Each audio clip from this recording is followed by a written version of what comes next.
Horror कहानियाँ थी। गाना। आज 20 सालों बाद रमेश अपनी दुल्हन नैना के साथ अपने गांव के अपने पुराने घर आता है। सभी लोग बहुत खुश थे। रूपा भी अपनी बहू का स्वागत करने में लगी थी। पर ये क्या, रूपा जैसे ही अपनी बहू की आरती उतारने जाती है, अचानक से तेज हवाएं चलने लगती है। घर की लाइट चली जाती है और आरती का थाल का दीपक बुझ जाता है।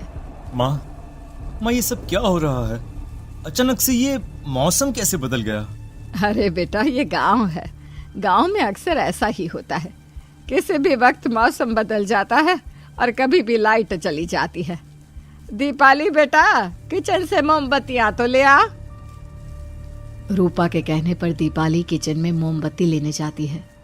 लाइट ना होने की वजह से घर में काफी अंधेरा था, इसलिए दीपाली अपने फोन का टॉर्च ऑन करती है और टॉर्च ऑन करते ही उसे महसूस होता है जैसे कोई उसके सामने से गुजरा हो। मुझे ऐसा क्यों महसूस हुआ कि मैंने अभी यहाँ किसी को देखा? क्या सच में यहाँ कोई था या ये सिर्फ मेरा वहम था? अरे दीपाली बेटा, मिले कि नहीं मोमबत्ती? हाँ माँ, बस अभी लाती हूँ।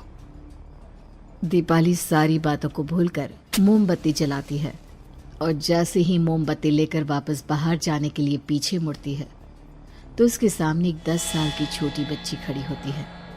उस बच्ची की एक झलक देखते ही दीपाली डर जाती है और जोर जोर से चिल्लाने लगती है। तभी अचानक से लाइट आ जाती है। दीपाली की आवाज सुनकर शंकर और छोटा भाई पवन उसके पास पहुंचते हैं। क्या हुआ दीपावली बेटा? पापा, मैंने किसी को देखा। दीदी यहाँ पर कोई नहीं है। अंधेरे में वहम हुआ होगा आपको। अब चलो, दरवाजे पर भैया भाभी कब से खड़े हैं। दीपाली भी इसे अपना एक वहम समझकर सबके साथ बाहर चली जाती है, जहां वो लोग अपनी भाभी का स्वागत करते हैं।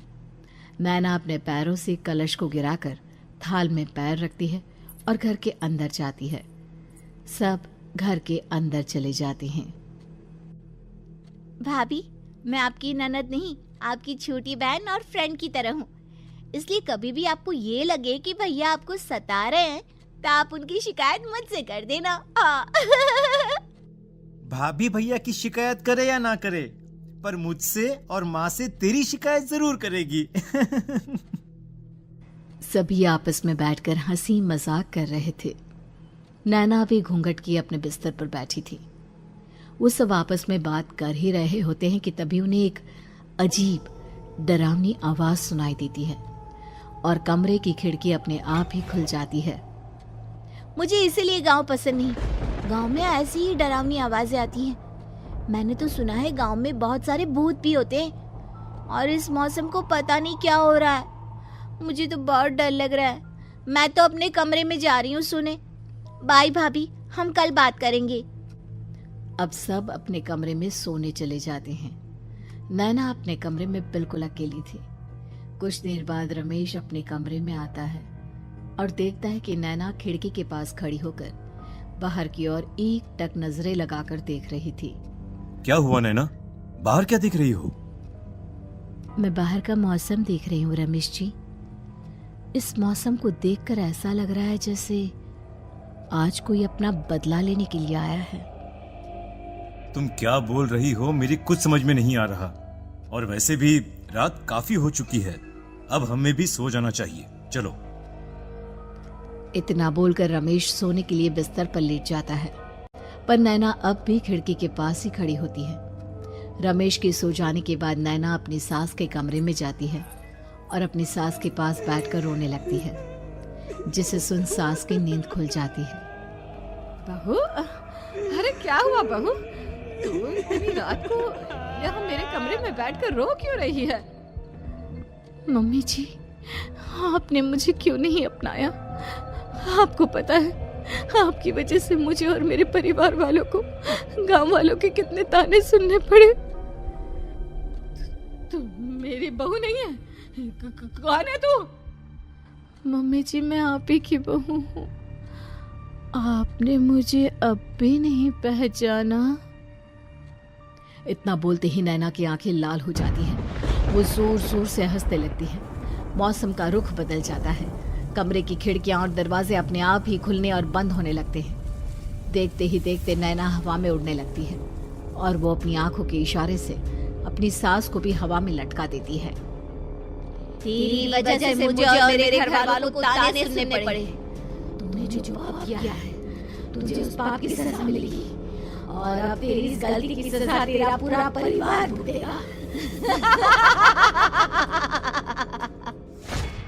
इस तरह से नैना बड़ी ही बेरहमी से अपनी सास को मार डालती है और आराम से अपने कमरे में जाकर सो जाती है। अगली सुबह जब घर वालों को कमरे में रूपा की लाश मिलती है तो उन लोगों के पैरों तले जमीन खिसक जाती है। कल तक माँ बिल्कुल ठीक थी, फिर अचानक ऐसा क्या हुआ रात को कि माँ हम सबको छोड़कर चली गई। सारी गलती मेरी है।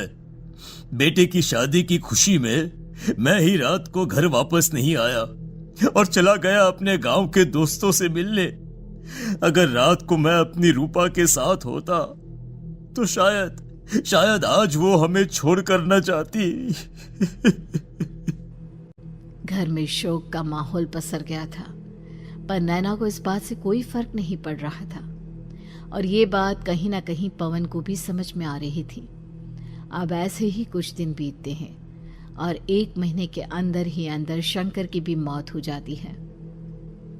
पहले माँ छोड़कर चली गई और अब पिताजी। क्या हो गया है हमारे घर को? पता नहीं किसकी नजर लग गई है। भैया ये घर सही नहीं है। हम जब से इस घर में आए हैं कुछ न कुछ बुरा ही हो रहा है। हमें यहाँ से वापस शहर चले जाना चाहिए। जहाँ रमेश, दीपाली और पवन का रो रो कर बुरा हाल था, वहीं नैना अपने कमरे में बैठी आराम से मेकअप कर रही थी। दीदी मुझे तुमसे कुछ बात करनी है। मुझे लगता है कि इन सब के पीछे भाभी का हाथ है। पवन तू ये सब क्या कह रहा है? तू होश में तो है ना? अगर भैया भाभी ने तेरी ये बकवास बात सुन ली तो उनके दिल पर क्या गुजरेगी? तू भाभी पर इतना बड़ा इल्जाम कैसे लगा सकता है? दीदी आप खुद ही देख लो ना, हम जब से इस घर में आए हैं सब कुछ बदल गया है। शादी से पहले नैना भाभी ऐसी बिल्कुल नहीं थी, पर अब वो किसी से बात नहीं करती, ज्यादातर अकेले अपने कमरे में ही रहती है और कभी उनसे बात करो भी तो न जाने कैसी अजीबोगरीब तरह की बातें करने लगती हैं। तू पागल हो गया है? आप समझती क्यों नहीं है दीदी? देखो ना, हमारे घर में मौत का सिलसिला शुरू हो गया है, पर भाभी को कोई फर्क नहीं पड़ रहा। वो अभी भी मेकअप कर रही हैं, आराम से खाना खा रही हैं। और दीदी आपको पता है, जिस रात माँ की मौत हुई थी ना, उस रात मैंने भाभी को माँ के कमरे में जाते हुए देखा था। पवन की बातें सुन अब दीपाली के मन में भी शक पैदा होने लगता है और वो इस बारे में रमेश से बात करती है। रात को सब साथ में बैठकर खाना खा रहे थे, तभी कौन हो तुम और तुम ये सब क्यों कर रही हो? क्यों सबकी जान ले रही हो? रमेश जी, ये आप क्या कह रहे हैं? मैं भला मम्मी जी पापा जी की जान क्यों लूंगी? मैंने कब कहा कि तुमने माँ पापा की जान ली? नैना, तुम तो मेरी पत्नी हो, तुम थोड़ी किसी को मारोगी। नैना, तुम नैना ही हो ना? रमेश की ये बात सुनते ही नैना खाना छोड़कर गुस्से में सबको देखने लगती है। नैना की गुस्से भरी आंख को देखकर तीनों भाई बहन डर जाते हैं। तभी नैना जोर जोर से हंसने लगती है। मैं ही तो हूँ, आपकी पत्नी गौरी। गौरी का नाम सुनते ही रमेश के होश उड़ जाते हैं। आखिर कौन है ये गौरी? क्या है इस घर और घर वालों का राज?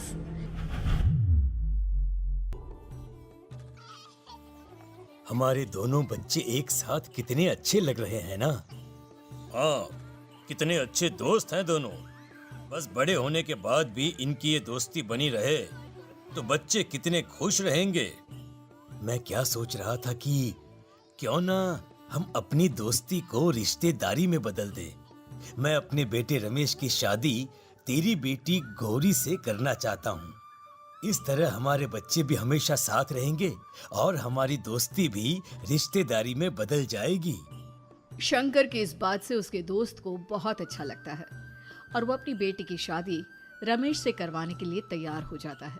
बहुत जल्द दोनों परिवार मिलकर बचपन में ही रमेश और गौरी की शादी करा देते हैं। अरे शंकर, अपने बच्चों की शादी करवा कर हमने अपनी दोस्ती को रिश्तेदारी में बदल तो लिया, पर मैं चाहता हूं कि अपनी गौरी का गौना 2 साल बाद करूं, ताकि वो थोड़ी समझदार हो जाए। अरे हाँ हाँ दोस्त, बिल्कुल, हमें कोई दिक्कत नहीं है। इसी तरह समय बीतने लगता है। समय के साथ शंकर का कारोबार तरक्की पकड़ लेता है और 2 साल बाद शंकर अपने पूरे परिवार के साथ शहर में शिफ्ट होने की तैयारी कर लेता है। जब यह खबर उसके दोस्त को पता चलती है तो वो शंकर से बात करने उसके घर जाता है। शंकर, 2 साल पूरे हो चुके हैं और अब तू शहर भी जाने वाला है। मैं सोच रहा था कि तेरे शहर जाने से पहले गौरी का गौना कर दूं, ताकि तू अपनी बहू को अपने साथ लेकर जा सके। ये तू कैसी बातें कर रहा है? रिश्तेदारी बराबरी वालों से होती है, और वैसे भी अब मेरा बेटा या मेरा परिवार कोई भी इस रिश्ते को नहीं मानता। ये तू कैसी बातें कर रहा है दोस्त? जब हमने अपने बच्चों की शादी करवाई थी तब हम दोनों ही एक बराबर थे। पिछले 2 साल में तेरा कारोबार थोड़ा सा अच्छा क्या चल गया तो पुराने रिश्ते ही तोड़ देगा। देख भाई, ऐसा मत कर। अगर तूने मेरी बेटी को अपनी बहू के रूप में नहीं अपनाया तो कोई भी मेरी बच्ची से शादी नहीं करेगा। अरे उसकी जिंदगी बर्बाद हो जाएगी। यार देख, वैसे भी बाल विवाह तो कानून मान्यता नहीं देता, फिर मैं कैसे दे दूं? तू अपनी बेटी के बड़े होने पर उसकी शादी किसी दूसरे लड़के से करवा देना। वैसे भी तब तक ना उसे और ना ही गांव वालों को ये बात याद रहेगी। मेरे बेटे को बख्श दे मेरे भाई। इस तरह से शंकर अपने दोस्त के परिवार और गौरी को गांव वालों के ताने सुनने और जिल्लत से भरी जिंदगी जीने के लिए छोड़ अपने परिवार वालों के साथ शहर चला जाता है। अरे इनकी गोरी में ही कोई दोष होगा, तभी तो लड़के वालों ने इनकी बेटी को अपनी बहू के रूप में नहीं अपनाया और उसको यहाँ छोड़कर शहर चले गए। अब कौन थामेगा ऐसी लड़की का हाथ? अरे पता नहीं कैसा आदमी है जो गांव वालों के इतने ताने सुनकर भी सर उठाकर गांव में चल रहा है। अरे अगर मेरी बेटी के साथ ऐसा हुआ होता ना तो मैं तो शर्म के मारे मर ही जाता। हाँ, दिन रात लोगों की नजरों में अपने लिए ग्रहण देख और सबके ताने सुन सुन अब गौरी के पिता हिम्मत हारने लगते हैं और एक रात गौरी के माता पिता खुदकुशी कर लेते हैं। ये सदमा गौरी भी सहन नहीं कर पाती और उसकी भी मृत्यु हो जाती है। तुम्हारे परिवार की वजह से हम लोगों ने अपनी इज्जत और जान गंवाई। इसका बदला तो तुम्हें चुकाना पड़ेगा, वो भी अपनी जान देकर। हंसते हुए अब नैना हवा में उड़ने लगती है। नैना अब पूरी तरह से बदल चुकी थी। गौरी की आत्मा उसके शरीर पर हावी हो चुकी थी। उसकी आंखें सफेद, पैर उल्टे, चेहरा काला और बाल बिखर गए थे। अब गौरी अपनी शैतानी शक्तियों से घर के हर कोने को अपने काबू में कर लेती है और सीधी दीवार पर जाकर चिपक जाती है। मुझे अपना बदला चाहिए। बदला लूंगी मैं तुम सबको खत्म कर दूंगी। गौरी इतनी तेज चिल्ला रही होती है कि उसकी आवाज से घर के सारे कांच टूट जाते हैं।